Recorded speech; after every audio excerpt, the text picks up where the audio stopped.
Coming up on this episode of Antique Expert, as the auction results are being announced on the fairway at Farley Court Golf Club, Charles Hanson is struck by a wayward golf ball, and we've got a good idea who may have taken the shot.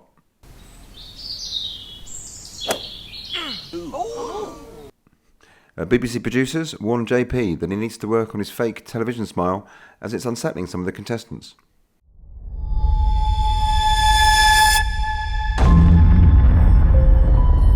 A member of the blue team calls his boss to ask if he can have tomorrow off as well, and potentially the whole of next week.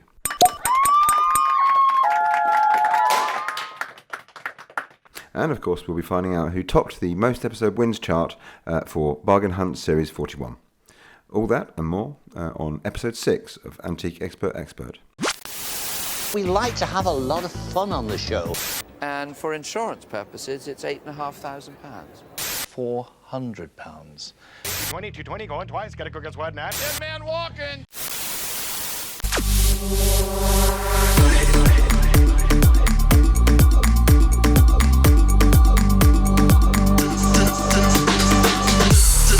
Category is Most Episode Wins, Series 41. So today we're focusing on Bargain Hunt Series 41, which consisted of 32 episodes, or rather 32 head-to-head fixtures, and featured 14 experts. Experts received 3 points for winning their head-to-head fixture by making more profit than their opponent. I call that winning in the black. And experts who win their head-to-head fixture by making a smaller loss than their opponent receive 1 point. I call that winning in the red. If there is a tie, which there never is, then each expert receives 2 points. So, we're all set. Let's have a look at what happened in Series 41.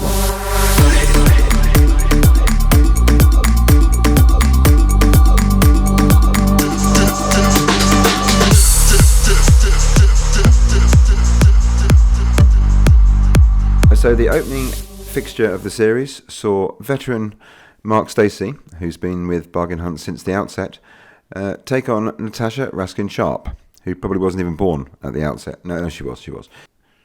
And the team that is way behind are the Reds. Started out beautifully. Plus 30. Natasha Raskin-Sharp scores 3 points.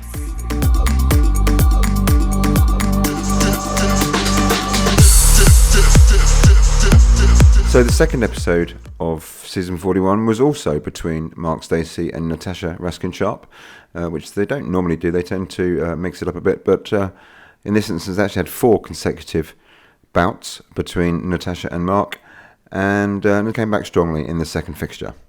And the team that are behind by a big wallop today are the Blues. Minus 53, okay? Which is a big number, isn't it, really? I mean, he made... Mark Stacey scores 3 points.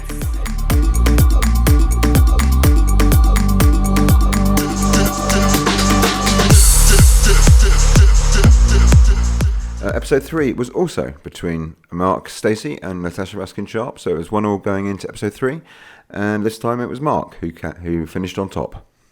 There's quite a gap between the two teams' winnings, though. And the team that is behind, I'm sorry to tell you, is the Blues. You go home with £22. £11 each. There we go. Mark Stacey scores 3 points.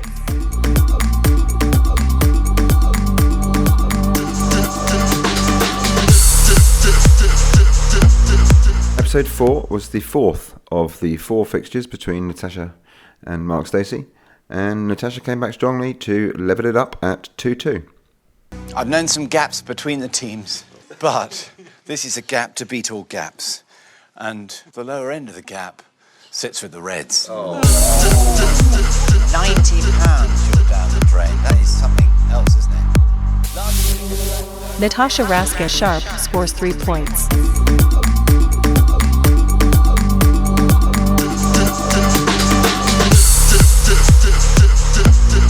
Episode 5 saw Philip Serrell take on Caroline Hawley, and Phil proved to be the winner in the end, but only because his team rejected his bonus buy.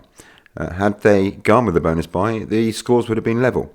but they didn't, which means Phil took the first leg and leads 1-0. There is a chasm between our teams because the result today for the runners-up is a disaster, and the runners-up are the Blues. Yes, minus 102 smackers. Philip Serrell scores 3 points.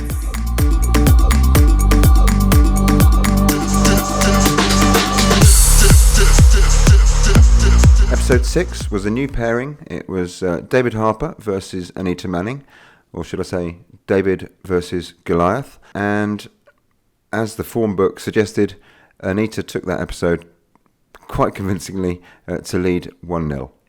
We cannot have losers on this programme. We only have runners-up, and the runners-up today, by a good old wad, just happen to be the Blues. So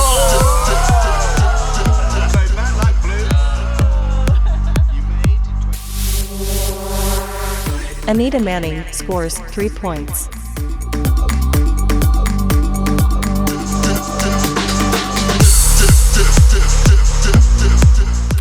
Episode 7 was another leg between Philip Serrell and Caroline Hawley. And again, Phil Serrell took the spoils to lead 2-0. It's just a question of the scale of the losses.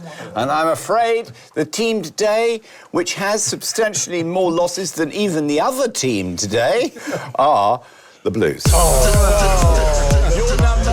Your number, boys, is 111, right? Philip Serrell scores 1 point.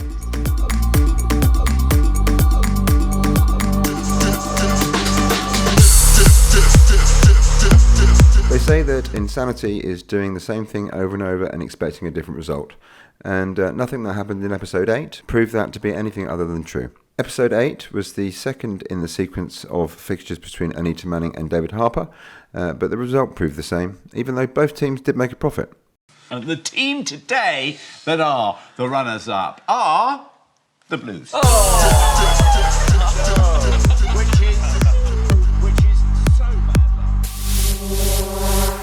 Anita Manning scores 3 points.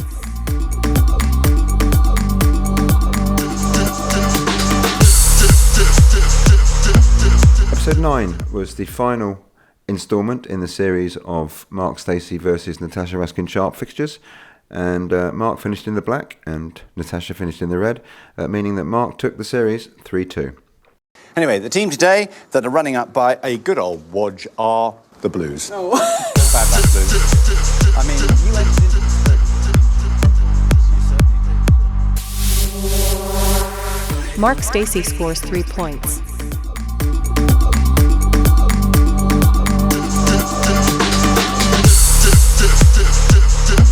Episode 10 was the first of the episodes between Richard Madeley and Catherine Sutton, which Richard won by more than £250 to lead their series 1-0.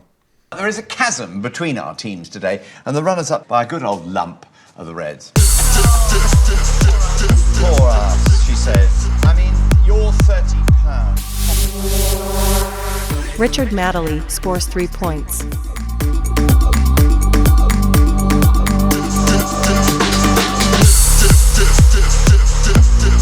Episode 11 was the third of the fixtures between Philip Serrell and Caroline Hawley, which Phil did win, although both parties made a loss. So Phil just got the 1 point for that, but he leads 3-0. But there is a chasm between the teams, nevertheless, and at the bottom of the league, I'm afraid today, by a large chalk of the Blues. Minus 115 is your number. Philip Serrell scores 1 point.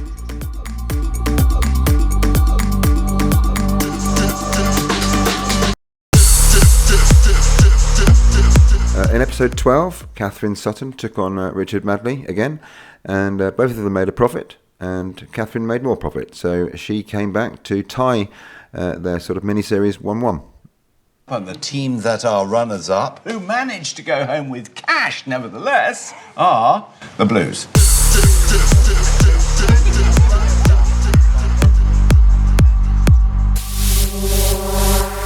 Catherine Sutton scores 3 points.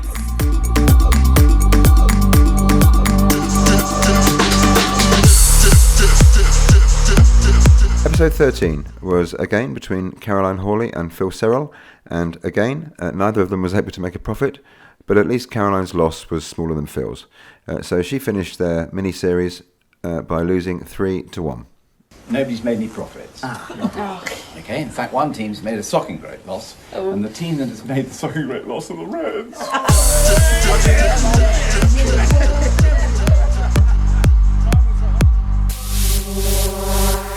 Caroline Hawley scores 1 point.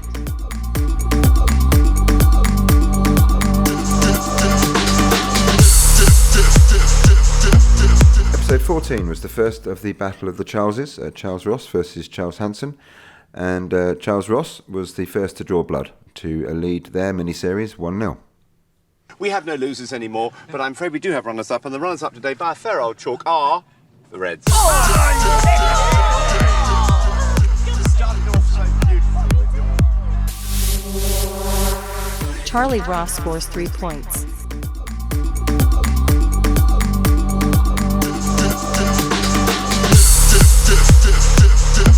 Episode 15 was the third in the sequence of fixtures between Anita Manning and David Harper, and the third of Anita Manning's wins against David Harper, although at least both teams made a profit. Just a question of scale, really. And the runners-up today are, I'm afraid, the Blues. Oh! And I'd love to hand over Anita Manning scores 3 points.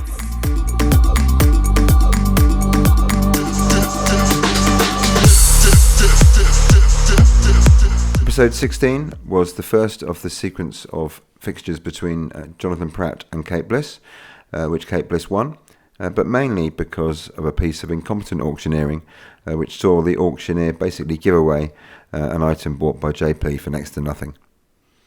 But the team that is behind, they're not losers, of course, they're just runners-up, are the Reds. The squeal of joy from the Blues. Kate Bliss scores 1 point.